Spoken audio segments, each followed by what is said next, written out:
नमस्कार सभी को, बुनियाद एजुकेशन हब में आप सभी का स्वागत है। आज वाला अपना जो चैप्टर है वो हो जाएगा उत्सर्जन तंत्र।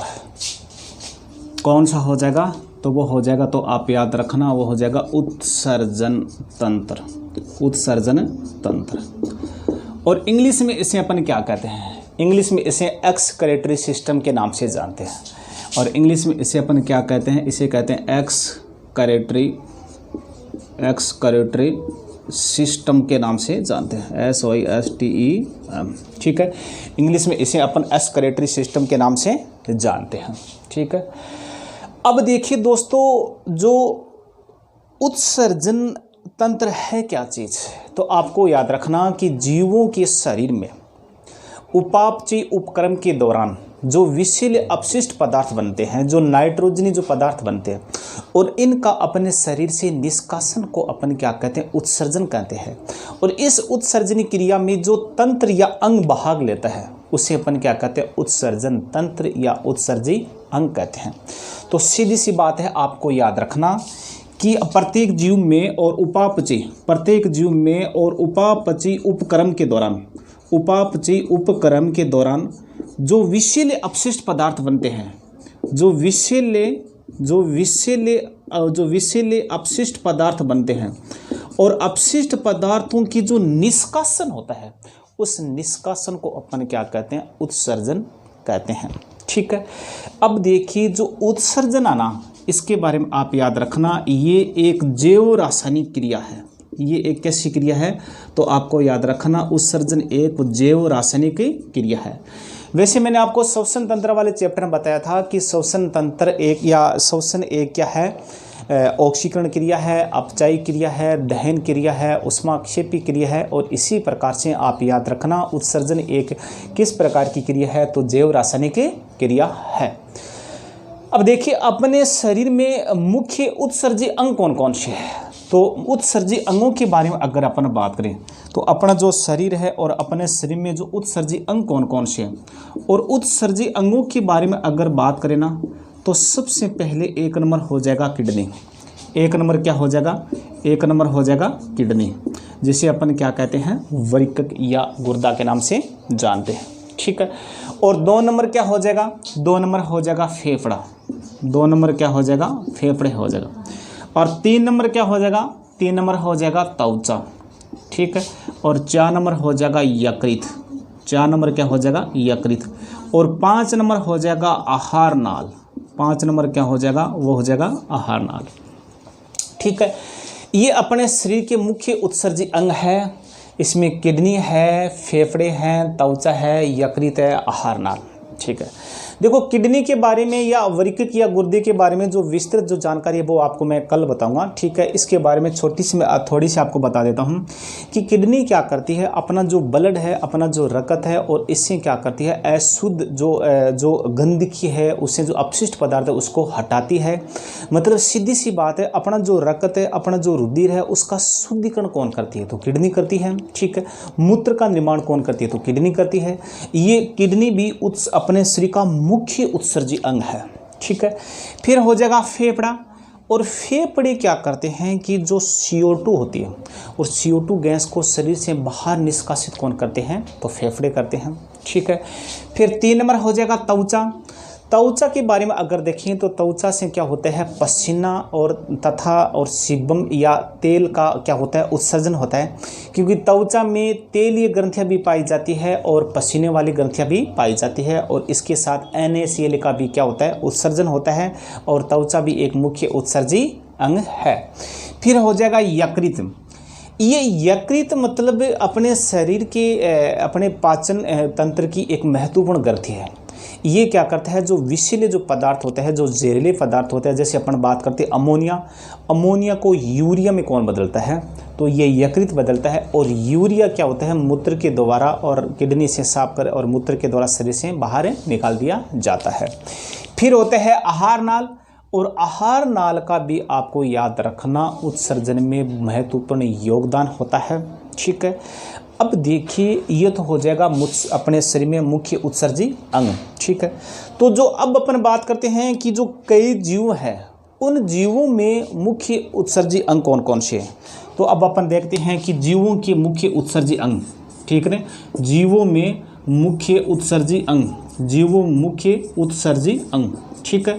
अब देखो वो जीव कौन कौन से हैं जिनमें मुख्य जो उत्सर्जी अंग कौन कौन से, वो अपन देखते हैं। सबसे पहले एक नंबर हो जाएगा कीट, या अपन कह दीजिए कॉकरोच, क्या कह दीजिए, कॉकरोच या कीट, या कीट पतंगी या कॉकरोच। तो कीट पतंगी और कॉकरोच में कौन सा मुख्य उत्सर्जी अंग पाए जाते हैं? तो दोस्तों बहुत इंपॉर्टेंट है, इसमें आप याद रखना, इसमें पाई जाती है मेल पिगी नलिकाएं। इसमें क्या पाई जाती हैं? इसमें आपको याद रखना, इसमें पाई जाती है मेल पिगी नलिकाएं, ठीक है। और मेल पिगी नलिकाओं के द्वारा और इनमें क्या होता है, उत्सर्जन होता है। किसमें? कीट पतंगा या कॉकरोच, ठीक है। फिर 2 नंबर क्या हो जाएगा? 2 नंबर हो जाएगा केंचुआ। तो केंचुए में और मुख्य उत्सर्जी अंग कौन सा है? तो केंचुए में मुख्य उत्सर्जी अंग है नेफ्रिडिया। क्या है? नेफ्रिडिया, और केंचुए में मुख्य उत्सर्जी अंग है, ठीक है। ये भी इम्पोर्टेंट है, ये भी हर कंपटीशन के अंदर या ये क्वेश्चन आता है, ठीक है। फिर 3 नंबर है झींगा। 3 नंबर क्या हो जाएगी? झींगा। और झींगा में उत्सर्जी अंग कौन सा है? तो इसमें आपको याद रखना हरित ग्रंथियाँ। क्या हो जाएगी? झींगा में हो जाएगी। तो आपको याद रखना झींगा में जो मुख्य उत्सर्जी जो अंग है वो है हरित ग्रंथियाँ, या अपन ये कह दीजिए ग्रीन ग्लैंड्स, ठीक है। इसके अलावा आपको याद रखना पक्षी है, जितने भी स्तनधारी है, जितने भी सरीसृप है, मछली है और मेंढक है, इनमें मुख्य उत्सर्जी अंग कौन सा है? तो इनमें जो मुख्य उत्सर्जी अंग है वो है किडनी। कौन सा हो जाएगा? किडनी हो जाएगा, ठीक है। और ज़्यादातर क्वेश्चन ये जो कॉकरोच वाला और केंचुआ वाला या झींगा वाला, ये क्वेश्चन हर कंपटीशन के अंदर पूछा जाता है, इम्पोर्टेंट है, ठीक है। अब देखिए अपने जो शरीर है या प्रत्येक जीव है उनमें मुख्य उत्सर्जी पदार्थ कौन कौन से उत्सर्जी पदार्थ पाए जाते हैं, ये भी बहुत इम्पोर्टेंट है। अब आगे वाला हो जाएगा उत्सर्जी पदार्थ। क्या हो जाएगा? उत्सर्जी पदार्थ। उत्सर्जी पदार्थ कौन कौन से हैं जो अपने शरीर में पाए जाते हैं? तो 1 नंबर हो जाएगा, देखो अमोनिया। 1 नंबर क्या हो जाएगा? अमोनिया हो जाएगा। और अमोनिया के बारे में आप याद रखना, वे जीव जो अमोनिया का उत्सर्जन करते हैं उससे अपन क्या करते हैं? उससे अपन अमोनोटेलिक प्राणी के नाम से जानते हैं। इसे अपन किस नाम से जानते हैं? इसे अपन अमोनोटेलिक, इसे अपन अमोनोटेलिक प्राणी के नाम से जानते हैं, जो अमोनिया का उत्सर्जन करते हैं। और अमोनिया के बारे में आप याद रखना, ये बहुत इम्पोर्टेंट है। तो अमोनिया के बारे में आप याद रखना, ये सर्वाधिक विषैला उत्सर्जित पदार्थ है। आपसे पूछ लिया जाए कि सर्वाधिक विषैला उत्सर्जित पदार्थ कौन सा है, तो आपको याद रखना तो वो हो जाएगा अमोनिया, ठीक है।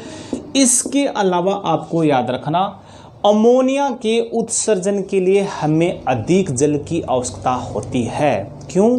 क्योंकि अमोनिया एक सभी उत्सर्जित पदार्थों में सर्वाधिक विषैला पदार्थ है।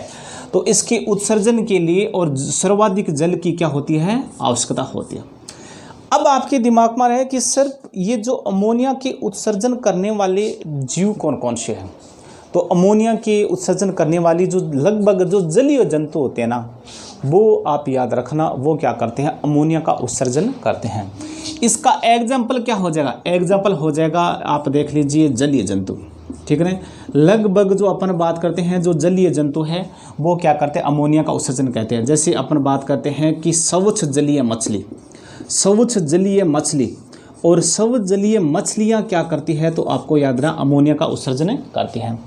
इसके अलावा आपको याद रखनी जो कछुए हैं, और कछुए भी किसका उत्सर्जन करते हैं? तो वो भी अमोनिया का उत्सर्जन करते हैं। लेकिन अर्धस्थलीय जो कछुए होता ना, वो यूरिया का उत्सर्जन करते हैं, ठीक है। इसके अलावा हो जाएगा पोरीफेरा। क्या हो जाएगा? इसके अलावा हो जाएगा पोरीफेरा। 2 नंबर हो जाएगा प्रोटोजोआ। क्या हो जाएगा? प्रोटोजोआ। इसके अलावा हो जाएगा हाइड्रा, ठीक है। इसके अलावा हो जाएगा एनेलिडा। ये जो प्राणी है ये जो जीव है और ये जीव भी क्या करते हैं और अमोनिया का क्या करते हैं, उत्सर्जन करते हैं। बस अमोनिया के बारे में इतना ही है। सर्वाधिक विषैला उत्सर्जित पदार्थ है, सर्वाधिक जल की आवश्यकता होती है इसके उत्सर्जन में। और जलीय जंतु होता है, सब जलीय मछलियाँ होती है, जैसे अस्थिल मछलियाँ होती है, कछुए होते हैं, पोरीफेरा होता है, प्रोटोजोआ होता है, हाइड्रा होता है, वो क्या करता है, अमोनिया का उत्सर्जन करते हैं। ठीक है, फिर हो जाएगा 2 नंबर हो जाएगा यूरिया। ठीक है, और यूरिया का उत्सर्जन करने वाले अपने जीवों को क्या कहते हैं, तो आप याद रखना, यूरिया का उत्सर्जन करने वाले जीवों को अपन कहते हैं यूरियोटेलिक प्राणी। उनको अपन क्या कहते हैं, उनको अपन कहते हैं यूरियोटेलिक प्राणी। इनको अपन यूरियोटेलिक प्राणी के नाम से जानते हैं। वे प्राणी जो यूरिया का उत्सर्जन करते हैं और इसे अपन क्या कहते हैं, यूरियोटेलिक प्राणी के नाम से जानते हैं। ठीक है, और यूरिया के बारे में आप याद रखना, यूरिया अमोनिया से कम विषैला होता है। क्या होता है, कम विषैला होता है। और इसके उत्सर्जन में भी क्या है, इससे अलावा कम जल की क्या होती है, आवश्यकता होती है। अब यूरिया का उत्सर्जन करने वाले जीव कौन से हैं, इसका अपन उदाहरण देखते हैं। ये देखिए, इसमें हो जाएगा जितने भी जो स्तनधारी है, और स्तनधारियों में आपको याद रखना वो क्या करते हैं, यूरिया का उत्सर्जन करते हैं। ठीक है, इसके अलावा आपको याद रखना मेंढक, इसके अलावा क्या हो जाएगा, मेंढक हो जाएगा, और मेंढक क्या करता है, यूरिया का उत्सर्जन करता है। ठीक है, इसके अलावा हो जाएगा अर्धस्थलीय, क्या हो जाएगा, अर्धस्थलीय कछुए, या हो जाएगा समुद्री मछली, क्या हो जाएगा, समुद्री मछली। ये सभी क्या करते हैं, यूरिया का क्या करते हैं, उत्सर्जन करते हैं।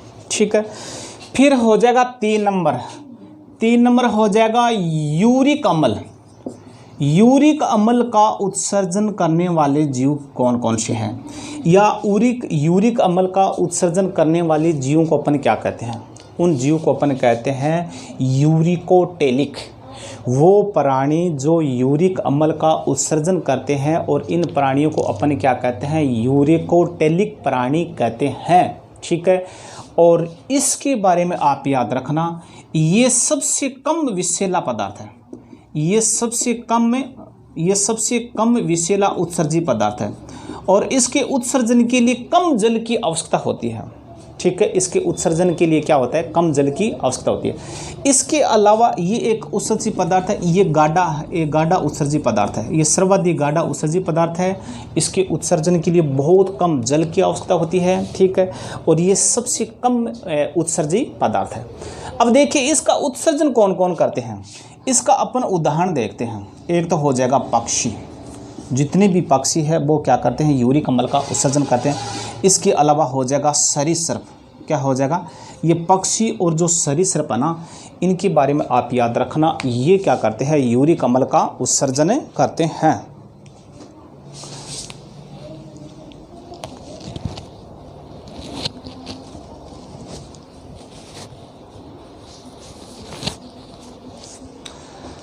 अब देखिए, यूरिक अम्ल के बाद में आगे वाली हो जाएगा अमीनो अम्ल। 3 नंबर क्या हो जाएगा, 4 नंबर क्या हो जाएगा, अमीनो अम्ल। ठीक है, और अमीनो अम्ल का उत्सर्जन करने वाले जीवों को अपन क्या कहते हैं, अमीनोटेलिक प्राणी के नाम से जानते हैं। और अमीनो अम्ल का उत्सर्जन करने वाले प्राणी कौन कौन से हैं, तो आप याद रखना, सीपी और घोंघा। इसमें क्या हो जाएगा, इसमें आप याद रखना, एक तो हो जाएगा सीपी और दूसरा हो जाएगा घोंघा। ये 2 प्राणी है ना, ये क्या करते हैं, अमीनो अम्ल का उत्सर्जन करते हैं। ठीक है, फिर देखिए आगे वाला है गवानिन। क्या नाम है, गवानिन। गवानिन का उत्सर्जन कौन करता है, जो मकड़ियाँ होती हैं, मकड़ियाँ, और मकड़ियों के बारे में आप याद रखना दोस्तों, वो गवानिन का उत्सर्जन करती है। आपसे पूछ ले जाएं कि गवानिन का उत्सर्जन करने वाला जीव या प्राणी कौन सा है, तो वो आपको याद रखना, मकड़ियाँ। ठीक है, फिर आगे वाला हो जाएगा क्रिटिन। क्या हो जाएगा, क्रिटिन। और क्रिटिन के बारे में आप याद रखना कि जो गर्भवती स्त्रियां होती हैं, जो दुग्ध पान करने वाली जो स्त्रियां होती हैं, जो दुग्ध पान करने वाली जो स्त्रियां होती है या जो गर्भवती स्त्रियां होती है, इनके मूत्र से क्या निकलता है? इनको मूत्र से निकलता है क्रिएटिन। क्या निकलता है? इनके मूत्र से, आपको याद रखना, इनके मूत्र से निकलता है क्रिएटिन। ठीक है, फिर आगे वाला हो जाएगा देखो हाइपोजेंथिन। क्या हो जाएगा? हाइपोजेंथिन। हाइपोजेंथिन। और हाइपोजेंथिन का उत्सर्जन कौन करता है? तो वो करता है कबूतर। कबूतर के बारे में आप याद रखना, वो हाइपोजेंथिन नामक उत्सर्जी या उत्सर्जी पदार्थ का क्या करता है? उत्सर्जन करता है। ठीक है, फिर होता है हाँ, इतने तक हो जाएगा हाइपोजेंथिन। ये हो जाएगा देखो मुख्य उत्सर्जी पदार्थ हो जाएगा, और ये लगभग मैंने आपको बता दिया। और कल आपका हो जाएगा किडनी वाला, फेफड़े वाला चैप्टर हो जाएगा, और इन सभी में जो मुख्य जो चैप्टर होगा वो किडनी वाला होगा, क्योंकि इनका के अपने शरीर के अपशिष्ट पदार्थों के जो गंदे पदार्थ है और उनको बाहर निकालने में इनका सबसे बड़ा योगदान होता है। ठीक है।